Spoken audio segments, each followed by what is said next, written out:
You never know exactly what's going to happen at the French house. Never. You never know. I can't find it. With that said,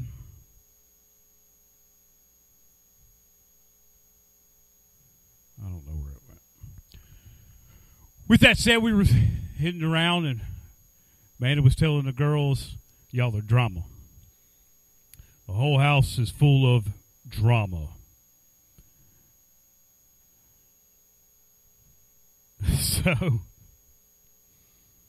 So with that, the whole house is full of drama. All the kids are drama in some way, shape, or form. If your last name is French, you are drama. So Amanda was talking to the kids, and they were like, yes, you are all drama. You've always been drama, and more likely you will always be drama. 6 kids, and y'all are drama. Mila says, that's not true.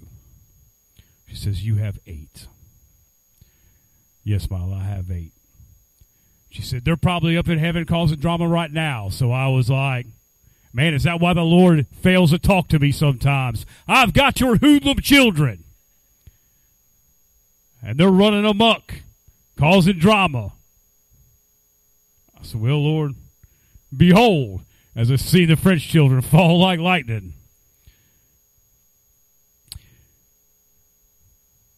But we're not going to have any drama there, will we? We won't have any drama. There will be no sickness, no heartache, no battles, no storms. It'll be a big celebration, and we will live with Christ forever. But before all that, we have to go through this life. But how many people know that we can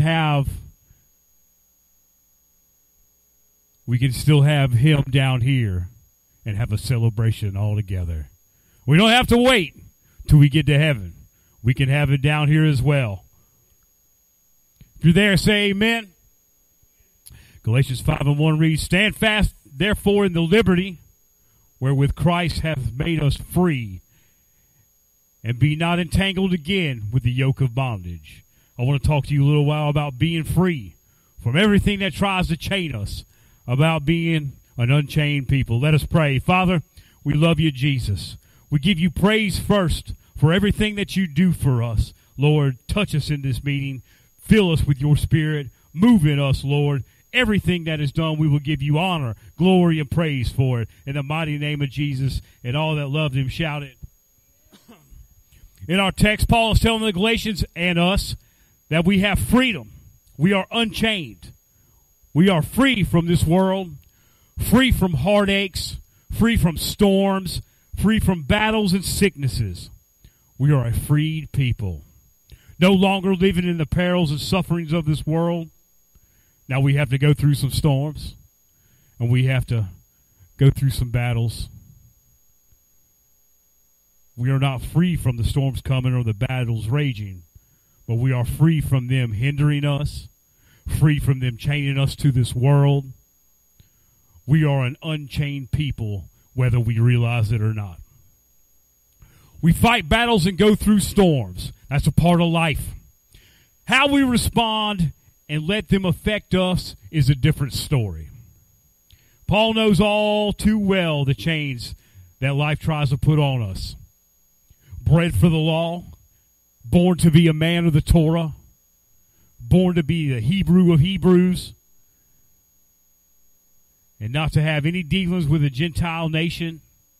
Paul was charged with the task of ridding the land of these blasphemers, these criminals, the Christians. Charged with killing them, having them thrown in prison and putting chains on them. It was Paul's job to eradicate this threat. But nothing seemed to slow them down, did it?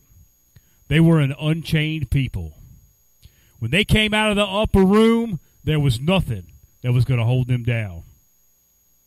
The stoning of Stephen seemed to ignite a burning fire. No matter how many were put into prison, killed, or chained, it seemed to fuel these followers for Jesus even more. It doesn't make sense to Paul, and it fuels his rage. With papers in hand to gather all Christians and have them chained, he is on his way to Damascus, till there is a spiritual detour for Paul. Jesus knocks Paul down, turns him around, and sets him on a path he was truly destined to walk. Now, Paul didn't just make a 180 and everything was good, did he? He had battles, struggles. He suffered for Jesus' name. One of those struggles he writes about, 2 Corinthians 1, 6 through 7. I've read that Bible scholars say it was a physical ailment, that he walked with a limp, or he had cataracts or glaucoma or something with his eyes. I think Paul would have lived with that. Paul would have said, well, you know what? That's my price for the sin that I committed. I believe Paul's thorn in his flesh was what he did before salvation. He had people tortured and killed. That's a chain. And just like the devil to remind Paul of what he was before Christ, that's what he does to us, isn't it? Paul asked the Lord 3 times, Lord, you're going to have to remove this. My grace is sufficient. We get to the same place. The Lord forgave Paul. But Paul probably found it hard to forgive himself. That's another chain we all carry, isn't it? It's hard to break. Even if we fail, we don't seem to think that we can be worthy enough to walk with Christ. We hold on to this chain, right? We hold on to it. We're not worthy. Yes, Lord, you saved me. You brought me out, but I think I'll hold on to this a little while. The problem is this affects our everyday life, our prayer life, our devotionals, our Bible reading, the way we think, the way we act. This affects our faith, right? So we come to church and we try to pray. We try to do things right. But we are reminded of what we have done, right? So I get this without hitting myself. There we go. We were reminded, so now we are chained. Notice where these chains are. So you can pray for forgiveness, but the chain don't fall. The devil tries to tell you, man, you ain't worth it, are you? Why do you even come? I need to do that when he whispers in your ears. You know what you've done? You know what you've done. And if they knew what you've done, they throw you out of the church. What are you even doing here? You'll never be good enough. So what happens with these chains is they get heavier, right? Because we don't want to let go, and we believe that we have earned this. We believe that we deserve to not be worthy. But he didn't call us just to look pretty on a pew. I hate to tell you that. This chain weighs us down. It drags down our joy. It drags our heart down. It drags our faith down. It drags our worship down. It's hard to put them hands up and praise the Lord if they're chained. Right? They're going to get tired even faster than they would if they were not. We were meant to be an unchained people. We are not bound by the things of this world. We are not bound by money, glory, self-indulgence. We are not bound by sin. We are not bound by any of that. Now, the devil's going to try to chain you once you've served him, and he does not let his ex-children or any of his children roam free. That's his goal, is to chain us. Think about that. If we were totally unchained, what would happen? We were meant to be an unchained people. But we carry these chains and we hold on to them. We drag them around. Right? We look like this.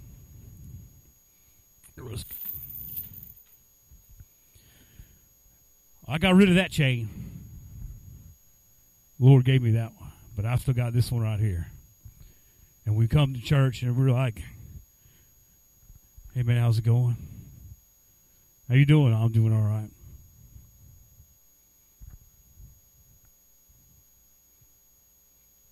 Are we going to worship? Man, I'm tired. Tired, dragging this chain around. Every life is tiring.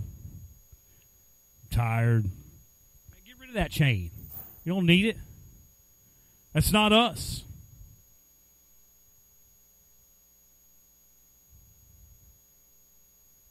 Chains are so heavy we can't even worship. We can't even raise a hand to the God of the universe who saved us in the first place. What he's done for us. We can't worship him because the chains are so heavy. And the devil sits back and he laughs. You keep picking them up. We drop them by the altar and we come back and we grab them again. Right? Because the Lord's not going to take them from you. You have to give them to him. Now, as you hand him the chain, it's bedded deep, right? It's in there, no matter what it is. It's in there deep. It's in that soul, and the Lord has to pull it and pull it, and it hurts, and that's probably why a lot of people don't give them up. Let's say we do get it, we get it out of there, but we pick it, we come back and we pick it up, so we really didn't get rid of it. Sorry, Lord, I'll take that with me. And we just drag it on out the door, and we drag on back in here the next time for service. Guess what? Lord, I love you. Yeah, they were singing how good you were. Where we used to run around here like Tigger, right? Bouncing all around. Woo! Man, the Lord is great. I love the Lord. Know what he did for me? Now we're more like Eeyore. Oh, bother. Let me pick up another chain. Right? This is how we get. Spiritually, we are chained. Spiritually, we are bound by sickness, by sin, and by death, by depression. Whatever you want to install right there, you can. We are tired. We're wore out from whatever chain that is holding us down. We know, or at least we should know, that storms and battles are going to come. We know that, right? It's inevitable. It does not matter. They're going to come. But we don't fight our battles alone. We don't go through storms by ourselves. We have something the outside world doesn't have. Well, they have. We have Jesus. Right? That's all we need. When I laid on the floor, like Brother Jamie was talking about this morning, when I laid on the floor, there was nothing else. I guess I could have crawled back to the back and said, hey, can somebody come get me? I'm dying of a heart attack. And I'm like, Lord, I'm not going to make it. I don't have enough strength to almost get up off the floor. With what strength I had left, I did the only thing that I could do. And that was to praise him. Whether you take me out now or you wait till later, I'm yours. And that's it. That's what we have to realize that we have. We have Christ. We are an unchained people. We just don't always see it that way, do we? We tend to be like the Israelites in the wilderness. We're saved from the world, rescued from an army. We watch how the Red Sea is parted and we're allowed to pass over. The Egyptian army behind us is killed or drowned. And we get over and we have a celebration. But then on our way to the promised land, somewhere along the way, we got derailed. And we keep walking around the same tree. Is that the same tree? Yo, dude, is that the same tree? I guess so. Right? We keep walking around picking up the same chains. Let me lay it down. Nope, we'll pick it back up. Same tree, same chain. No. We're called this revolving door that we can't seem to get out of. And the Lord's on the outside going, come on. I'm with you. Just got to get past this one hurdle. That's it. Well, that's why we don't see deliverances like we used to. Right? Whatever that chain is. What's the chain? I don't know. Only you can tell that. I keep picking this chain up. I try to do good, but evil is with me. Man, evil's always going to try to get you to fail. This flesh is always going to try to get you to do some nonsense and to compromise. The flesh, the enemy, the world. Hey, I got a buddy of mine. Hey, man, what are your hobbies? My hobbies? Any more? I don't know. Oh, man, why don't you come over here and we'll start playing with RC cars. Dude, I don't want to do that junk no more. I don't want to. No. I don't. My hobby's serving the Lord. That's my hobby. Oh, man, don't you want to? No. I'm like, I got to the point now I don't really talk to any of my old friends because all I want to do is nonsense and talk about nonsense. I'm like, Hey, man, what are you doing this weekend? Probably doing some stuff around the house. Got the kids, going to church. Oh, man, I don't go to church. You talking crazy stuff now. Man, don't you want to know? I don't want to do that stuff anymore. I don't want to evolve any of that nonsense. But the flesh is going to try to get us. The devil is going to try to get us off path. Oh, hold on. If I can get you down this road, guess what's at the end of it? That's it. And then we find ourselves in a place where we didn't want to be. We found ourselves chained to the world. We find ourselves, well, you know what? That chain really don't look that bad, does it? That chain don't really look that bad. Because now you've compromised. Maybe it's not you picking it up. Maybe it's somebody you know who's giving it to you. Come on, you want this? You know you want it. Oh, man, that sounds good. Let me tell you, it ain't good. If you've never been down that road, I've been down those roads. It ain't good. Sometimes people don't come back from them. I've buried a lot of my friends that have gone down certain roads, and they did not come back young, anywhere from 15 to 24 to 25. A friend of mine that was in his mid-30s. He was at work down south. He was doing construction. He collapsed on the job site. They took him to the hospital. Stage 4 cancer all ate up in his body.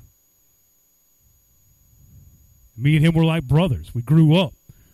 We spilled the same blood in the same mud. And I'm like, dude, if I could take you, I know, man, it's okay. I gotta deal with what I've done. But at that point, I couldn't witness to him. I didn't know Christ. But those are the roads. The flesh, the devil, and the world are going to get you off a path of Christ. It's going to get off to walk its own path. Your flesh was, I want to be my own boss. We tell you that's not going to do well for you. Oh, you might live. You might do good for a little while, but eventually it'll catch up. The path of destruction. Most people tend to follow it. Even Christian people tend to follow that path, even knowing where the road leads. Even if you've been down the road many times, the Lord's had to go save you. They keep continuing, just like the people in Israel. Man, is that the same road? Yeah, let's go down it. What happened last time we went down it? I mean, you don't want to know. Hey, when we get to the end of it, guess what? It's going to be legendary. No, it's going to be stupidity at the end of that road. That's what it's going to be. Stupid. We know where it leads. Leads to a life still chained to this world. Chained to death, chained to sickness, chained to worry, chained to unworthiness. It's time for us to be an unchained people. Acts 12, 1 through 6 Now about that time Herod the king stretched forth his hand to vex the certain church. He had killed James, the brother of John, with a sword, and because he saw it pleased the Jews, he proceeded further to take Peter also. Then were the days of unleavened bread. And when he had apprehended him, he put him in prison and delivered him to the 4 quaternions of soldiers to keep him, intending after Easter to bring him forth to the people. Peter therefore was kept in prison, but prayer was made without ceasing of the church unto God for him.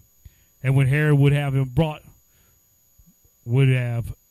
him forth the same night, Peter was sleeping between 2 soldiers, bound with 2 chains, and the keeper from the door kept the prison. In this passage, Satan relentlessly attacking the church. Ain't nothing stopped. Ain't nothing changed. It's still the same old gimmick. It's still the same old fight. This time the persecution comes from Herod the king. This dude is the grandson of Herod the Great. The same Herod the Great that tried to kill the infant Jesus. They're going to try to get everything. They want to wipe it out before it ever gets started.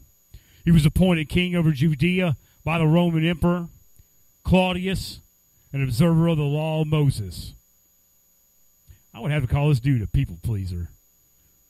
He went to great lengths to please the Jews. He harassed the church and killed James, the brother of John, with a sword. The Jews responded so enthusiastically to the execution of James that Herod was encouraged to do the same thing with Peter.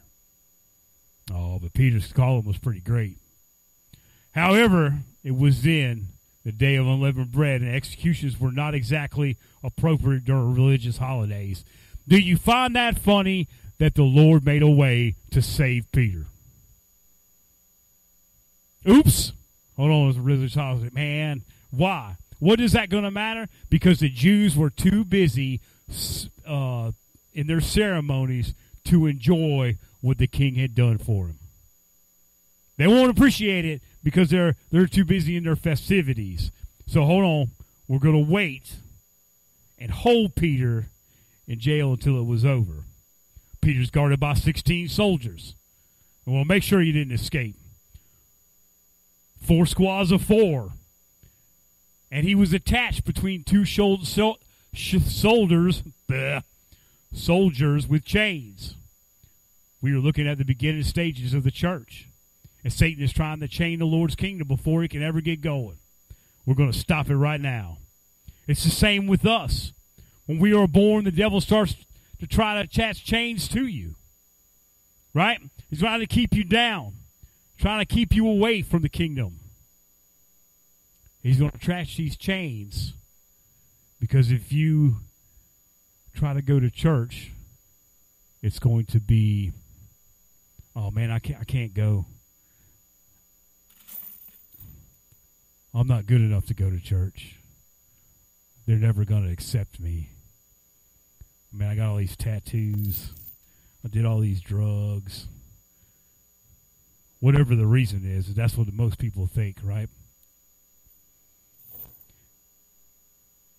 Did I go? I didn't go just because. Maddest thing would be like, hey, you want to go to church? No, I'm good. I knew where I was going. I was good with it. Is that a sad state to be in? Yeah, it didn't matter to me. I think I just paid tithes money and gave money to the church as hush money. Here, Lord, just don't bother me. I'm good. Oh, but like Paul, the Lord had a different plan, didn't he? That road to Damascus encounter, that's something to tell everybody about. Is that where we're at? Do we still jump around like Tigger and spread his gospel, or are we a little bit more like Eeyore? Oh, bother. I love Jesus.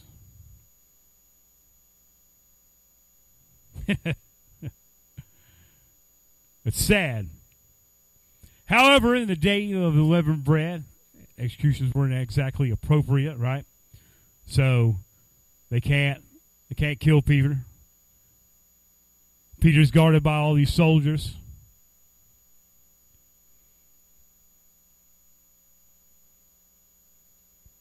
They got chains on him.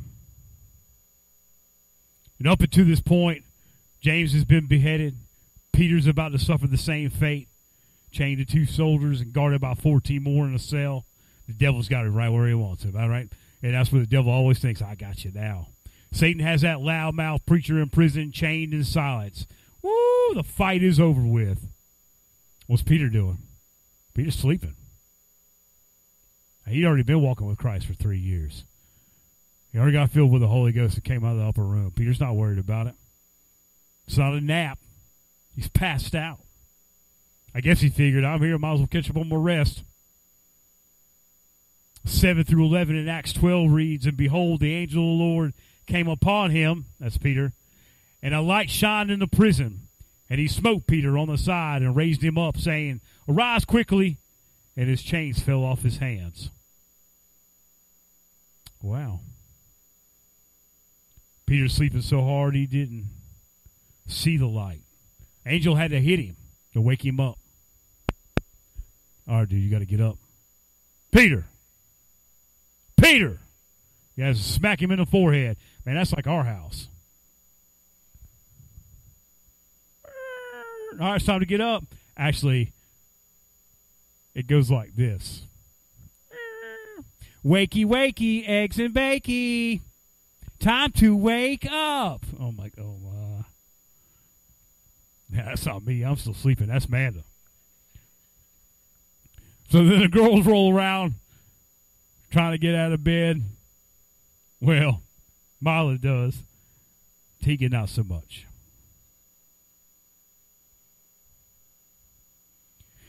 Not so much. She sleeps pretty hard. She sleeps like I do.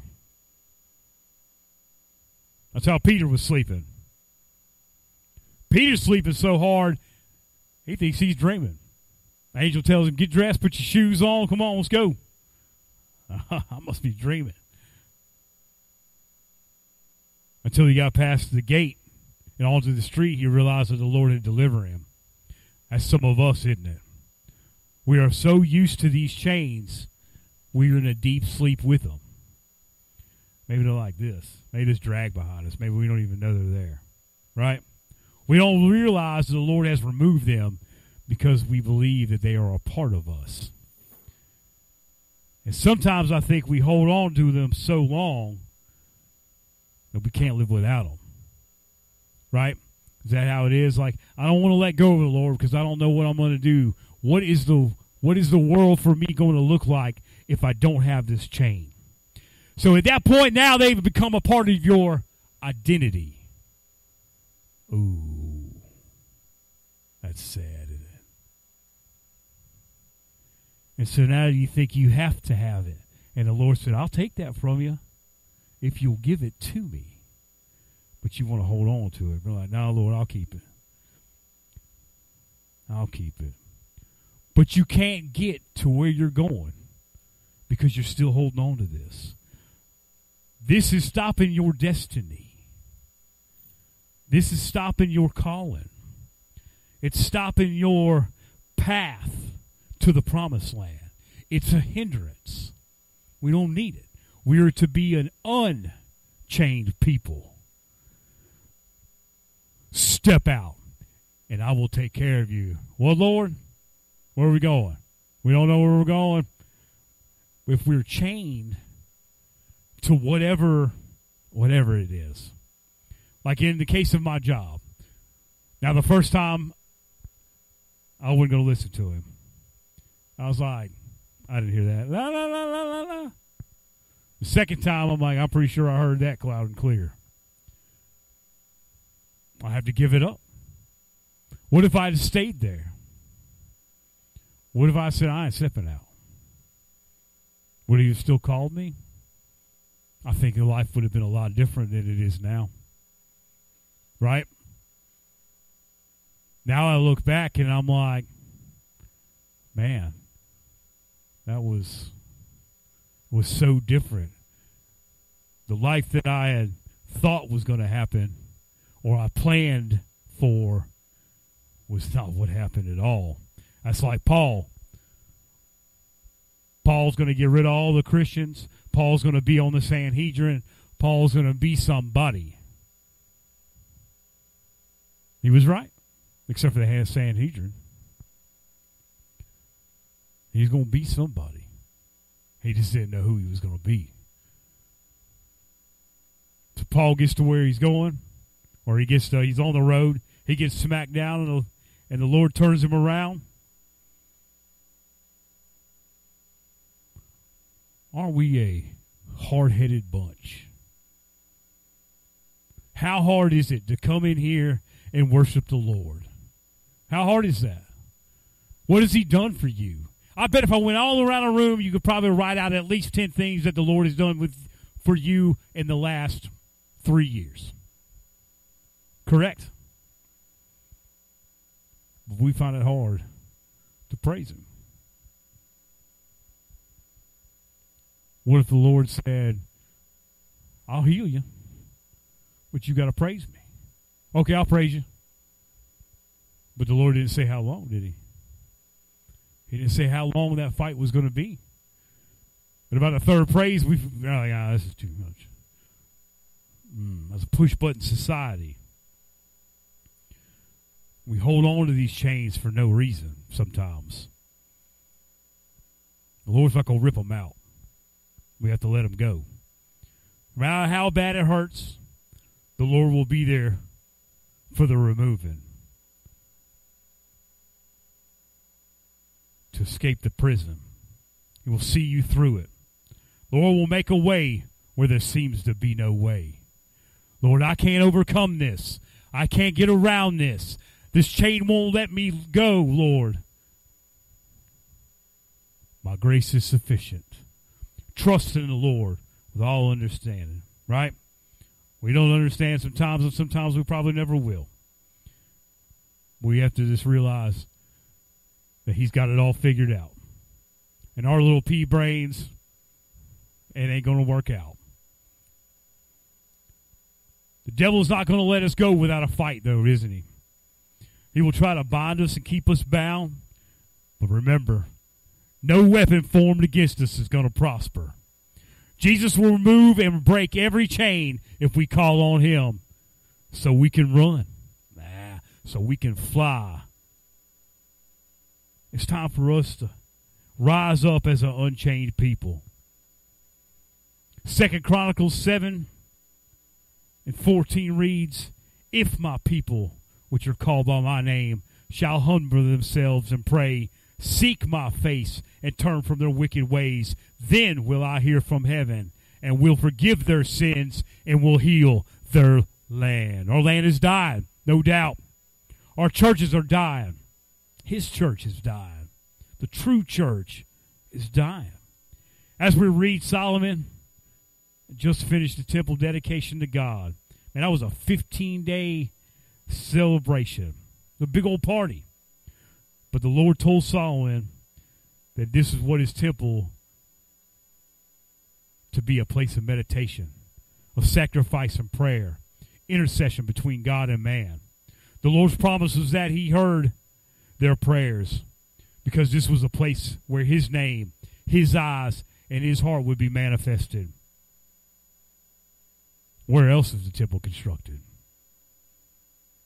1 Corinthians 3:16.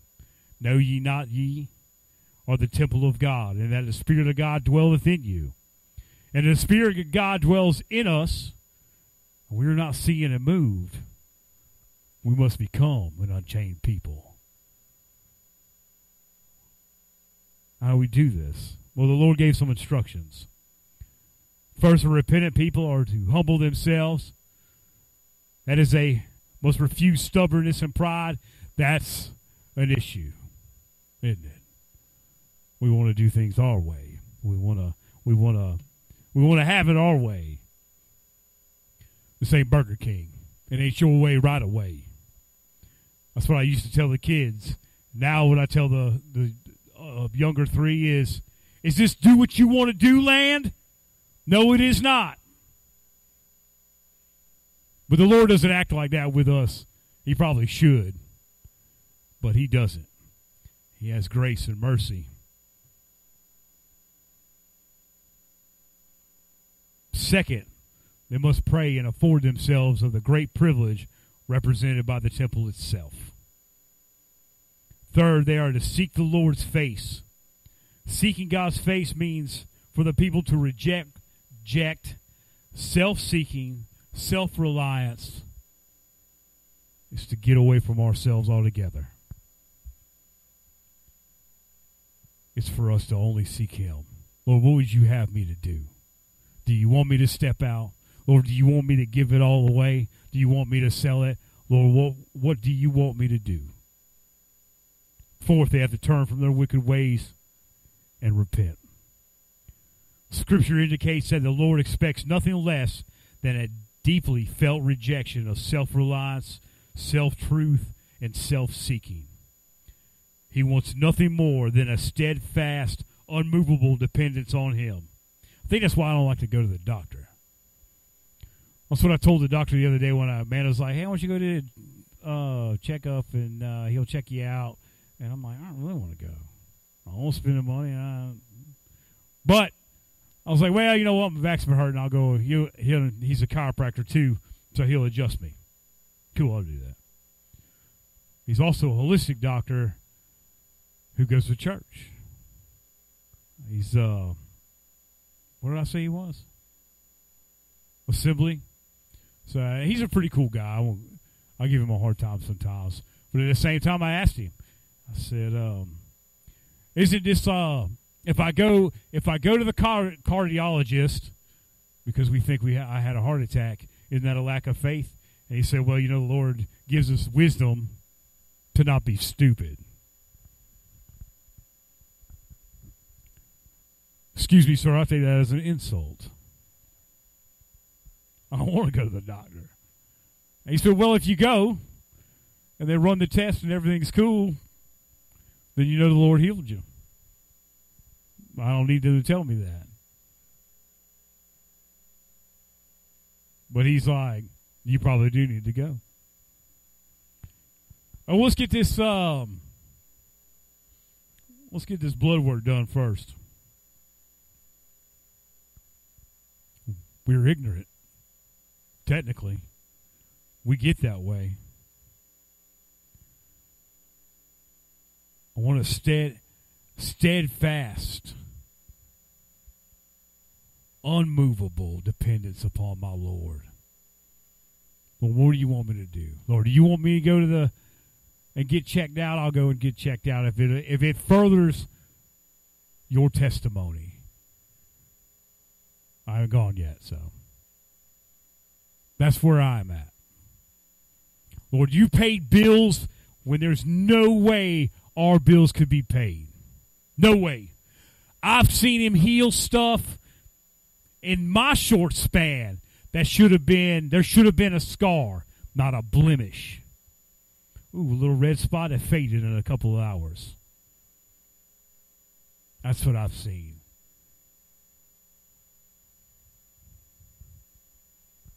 I knew I was in for it.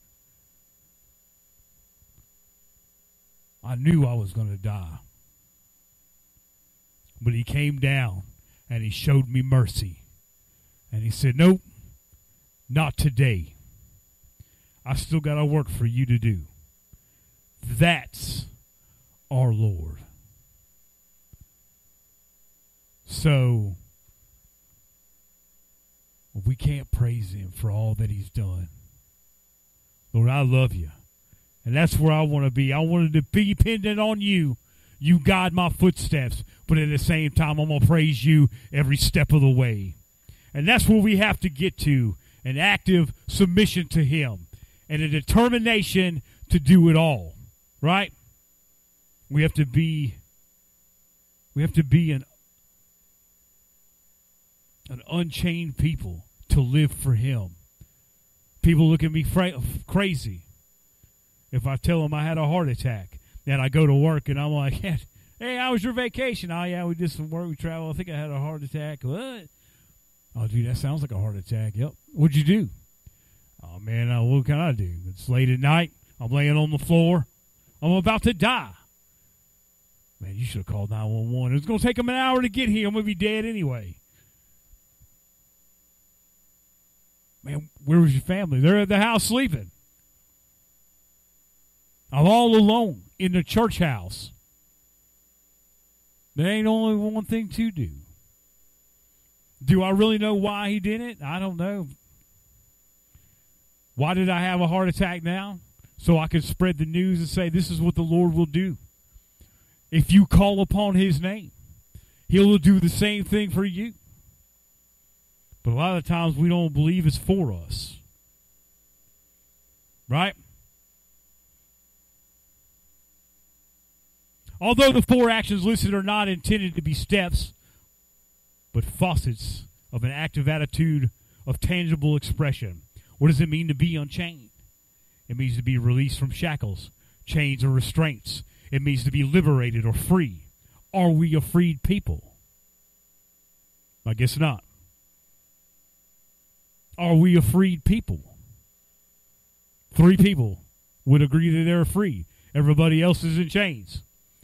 All right, so everybody who else other than 3 people, when you leave today, pick up one of these and bring it back next week. It's not how life is supposed to be for us. It's not. Well, I'm chained to this wheelchair. Whose fault is that? I'm just going to be real. Exercise your faith. Get in touch with God. Don't leave this place until the Lord comes down and gives you an answer. Right? Lord, I got cancer right here. What do you want me to do with it? Praise me. Be patient. Live for me. What do I do with it? Don't worry about it. My grace is sufficient.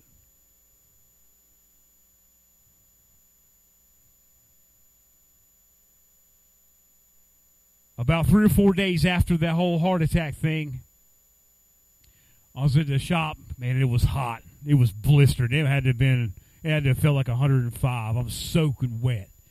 And I'm out in the middle of the yard, and I'm like, whew, man, it's hot. And all of a sudden, look at this tightness. I can't do this. I'm like, I leaned up against the truck. I'm like, Lord, is this another heart attack? Am I going to die right here? Save me to preach the messages on Sunday for me to die 3 days later in this yard. Whew.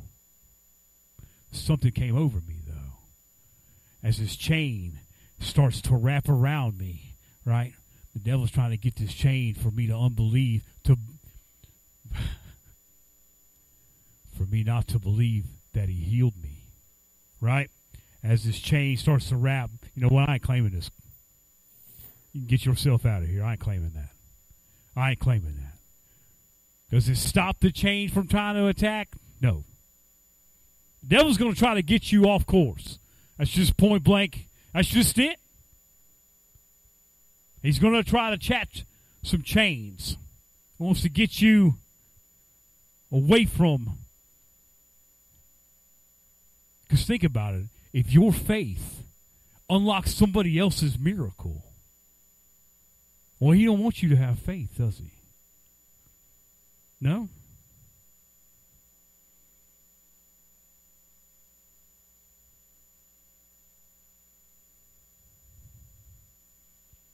That's the issue.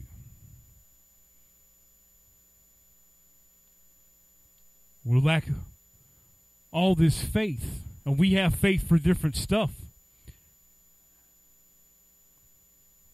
Some people's faith is greater, and I always wonder why. What do you mean, Lord, that you gave each member a measure of faith? Well, some people I gave faith to carry it in a thimble. Some people I gave faith to carry it in a bucket. Well, that's to pour it out for everybody else. So if somebody believed that the Lord would heal them, but they don't technically believe, we believe for it, We say, well, Lord can do it. This is how it gets portrayed in the shop. Oh, I'm not saying he can't do it. He just don't do it. What does that mean? Well, the Lord don't do that anymore. What, are you going on vacation? Did he quit? He don't have no power?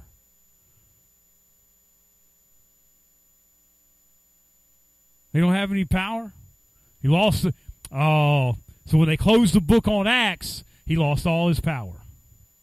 He can still save, but yet he can't heal, he can't deliver.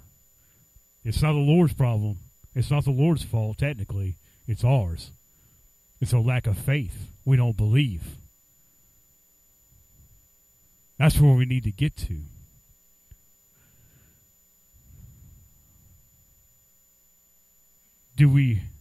Are we willing to unshackle his spirit?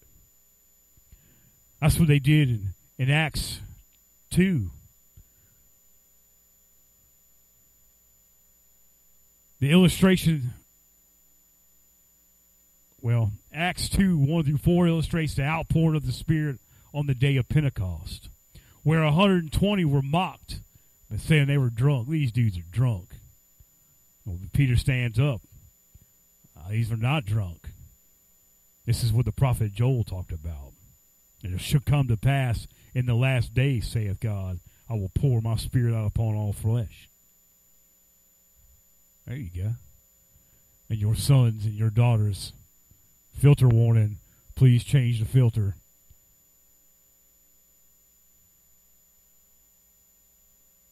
I don't think they had a filter back then, do they? Shall prophesy, and young men shall see visions, and old men shall dream dreams. Man, we've only scratched the surface.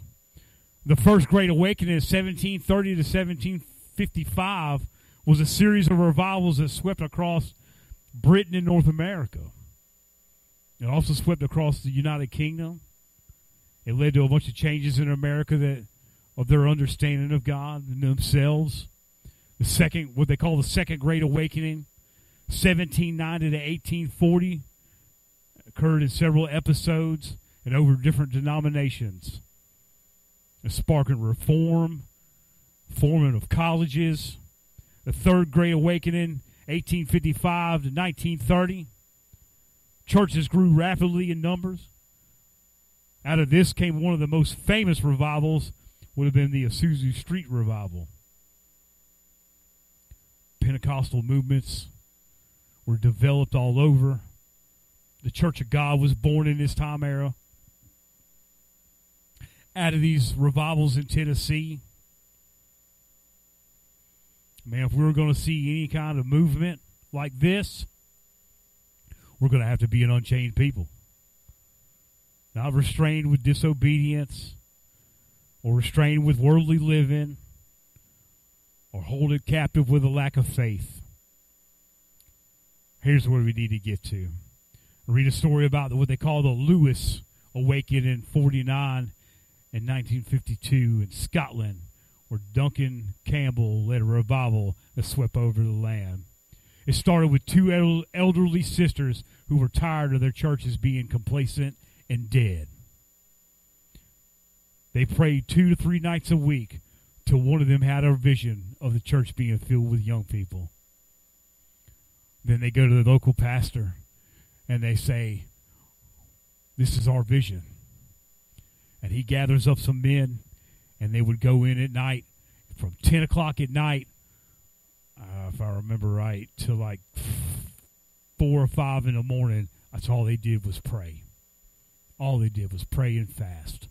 Then they would go and work the next day. But what happened was revival broke out. A massive revival that ended up, it lasted for 6 weeks.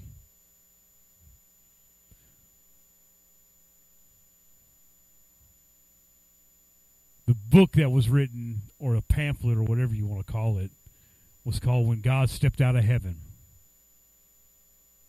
That's what we want to see, isn't it?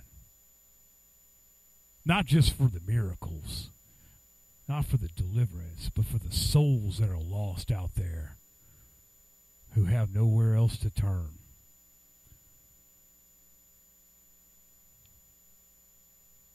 We're going to see that kind of power and see that kind of movement. We're going to have to get where the two sisters were. It's getting close.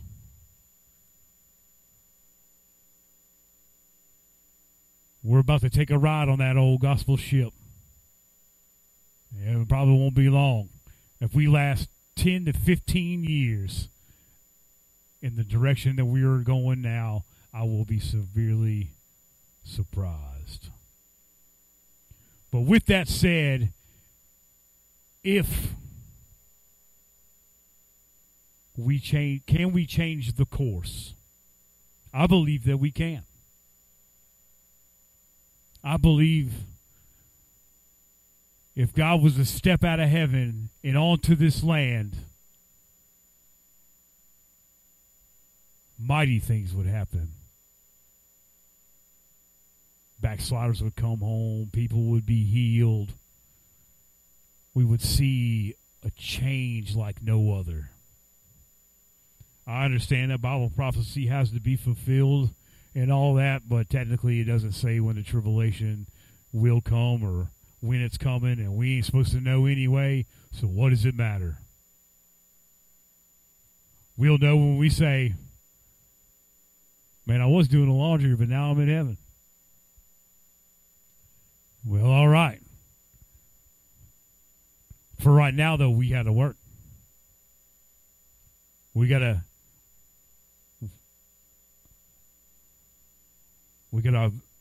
participate in the harvest.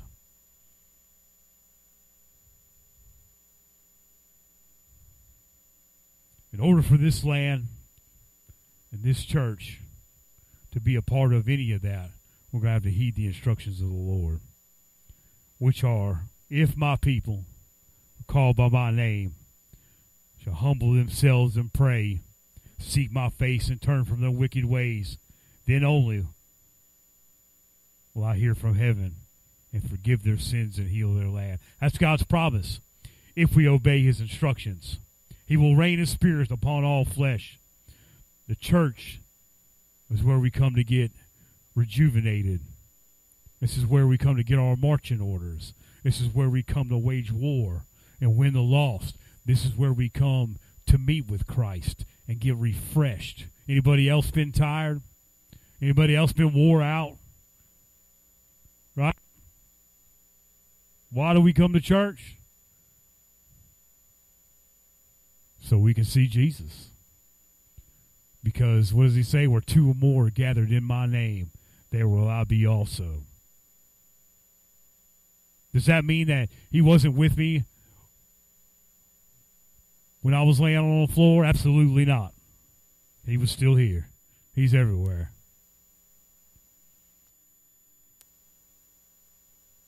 It's time to wage war. All right. Lord, can you give me just a second? I'm almost done.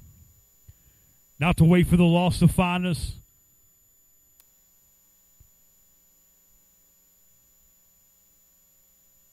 But we have to be full of his spirit and walking in his will. Or we are just we are just filling a church with more half-dead souls. Right? I have to look at it like Smith Wigglesworth said. If the Lord didn't bring them, then they're a nuisance.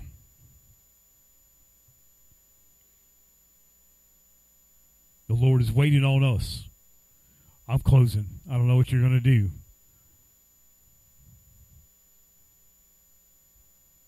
The Lord's waiting on us, right?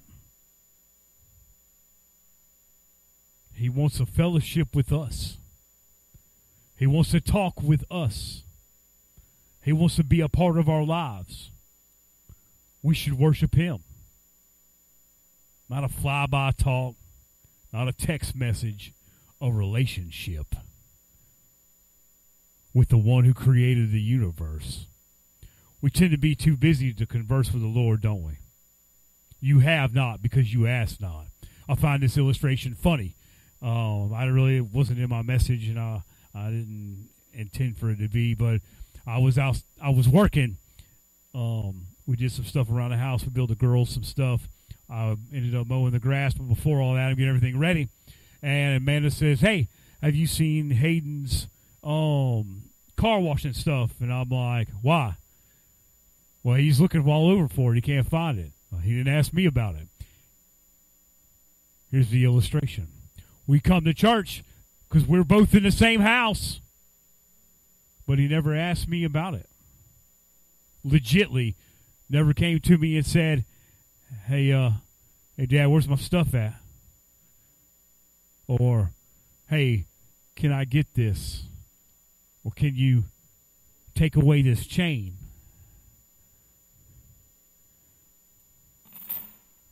Is it a heartfelt conversation? Or is it just say, well, I asked the Lord about it and he didn't answer me because you didn't wait. You didn't technically ask. You didn't say, Lord, can you remove this? Or did you ask like this? Lord, can you get rid of this? I guess he ain't home today. Is that how we take some of that? We tend to ask the Lord, and we either don't like the answer or we don't want to wait for the answer. Then we get to a point where we feel the Lord has abandoned us. The devil's attacking us on all sides, and we can't get a break. We feel weak and helpless. And that's why he comes after us, right? That's what we think. We're not living a good enough life to keep the devil off of us. We either believe we are doing something wrong, or we are just too weak to make it in this walk. The devil's not attacking you because you are weak. He's attacking you because you are a threat. Right? Let me say that again. The devil's not attacking you because you are weak. He's attacking you because you are a threat. Okay? Remember that. There's something inside you that is of value. Remember, a thief does not try to break in and rob an empty house. If the devil couldn't take you out, he's going to try to wear you out. Don't give up. Don't give in. God knows you're tired. God sees your struggle. Keep going. Keep fighting. Keep pressing forward. You keep praising. Give the Lord all the glory, and you keep marching. You keep moving. It's just about celebration time.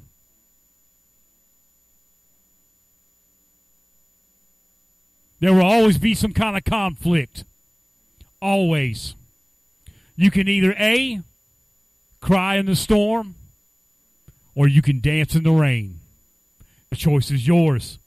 I want to challenge us all to get to a place where we're sick of the state of our neighborhoods, town, city, state, and nation.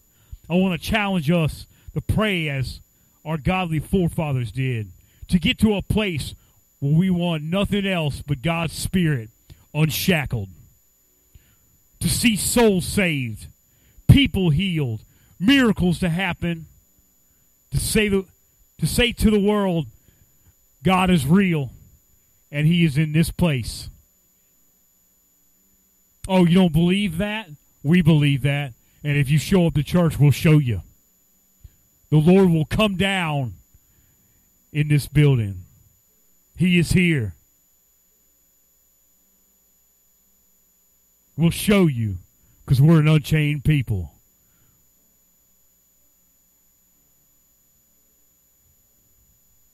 We're an unchained people. So remember, a thief doesn't try to break in and rob an empty house. There's something of value inside you. The devil does not attack you because you are weak. He attacks you because you are a threat. Conflict was always going to come and go. It's going to come. There'll always be some kind of conflict. You can either cry in the storm or dance in the rain. Father, I've delivered your message. I pray, Lord, that it finds good ground. I pray, Lord, that you would touch us around these altars. Do a work in us and through us. Let us walk in your will and your way, Lord. Let us walk by faith and not by sight. Let us be an unchained people in your name, Lord.